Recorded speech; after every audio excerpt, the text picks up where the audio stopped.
19ویں اور 20ویں صدی میں بنائے انگریزوں کے نہری نظام کے بعد پنجاب کی بے آباد زمینیں آباد ہوئیں۔ انگریزوں نے یہ زمینیں گھوڑی پال اور اپنے وفاداروں کو دیں۔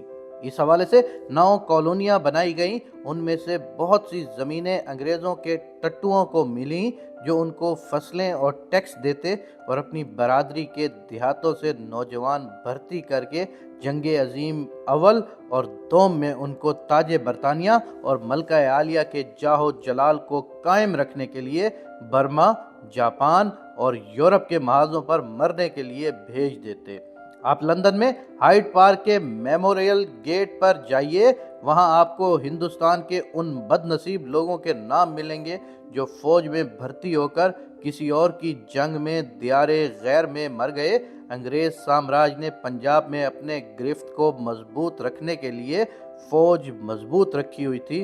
اس حوالے سے انہوں نے ان بیشتر نہری کالونیوں میں سے بہت سا رقبہ فوجی مقاصد کے لیے بھی رکھا تھا، اور یہی وجہ ہے کہ جب سے پاکستان بنا ہے یہاں پر جاگیرانہ اور آمرانہ نظام قائم ہے۔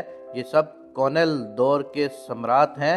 چونکہ پاکستان بنانے والوں میں پیش نواب، جاگیردار اور وڈیرے تھے، لہذا پاکستان میں خاطر خواہ لینڈ ریفارم نہ ہو سکے، جبکہ دوسری طرف بھارت میں نہرو نے لینڈ ریفارم کر کے جمہوریت کو راستہ دیا اور جاگیردارانہ نظام کا خاتمہ کیا۔ یہی وجہ ہے کہ بھارت میں آج جمہوریت پنپ رہی ہے اور پاکستان میں آمرانہ اور جاگیردارانہ کھیل چل رہا ہے۔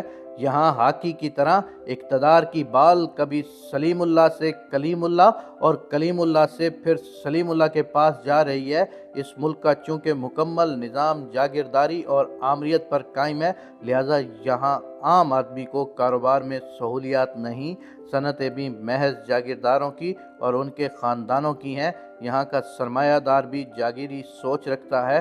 اس ملک میں سٹارٹ اپ کلچر نہیں ہے۔ یہاں کی اشرافیہ کی سوچ ابھی تک انگریز سامراجی دور میں پھر رہی ہے۔ یہاں کے قوانین اب تک انگریز دور کے سامراجی قوانین کی باقیات ہیں، اور یہاں کی عدالتوں میں اب تک نقلی وگیں پہن کر جج حضرات کالے انگریز بنے فیصلے سناتے ہیں۔ اس ملک کی ترقی جدید علوم اور جاگیردارانہ نظام کے خاتمے میں ہے۔ یہاں معاشرتی ریفارمز اور جدید دنیا سے ہم آہنگ پالیسیوں کی ضرورت ہے۔ یہ تمام لوگ چوہے بلی کا کھیل عوام کے ساتھ کھیل کر اپنے مفادات بچاتے ہیں، کبھی خلافت کے شوشے چھوڑ کر اور کبھی صدارتی نظام کے اور کبھی آمریت کے، جبکہ یہ ملک مختلف صوبوں اور قومیتوں پر مبنی ہے جسے نہ ہی مذہب جوڑ سکتا ہے اور نہ ہی کوئی اور نظریہ۔ اسے صرف اور صرف آئین و قانون کی بالادستی اور عدل و انصاف آپس میں اکٹھا رکھ سکتے ہیں۔ اس ملک میں حقیقی جمہوریت ایک ارتقائی عمل سے گزر کر ہی آ سکتی ہے جہاں اندرونی و بیرونی مداخلت نہ ہو۔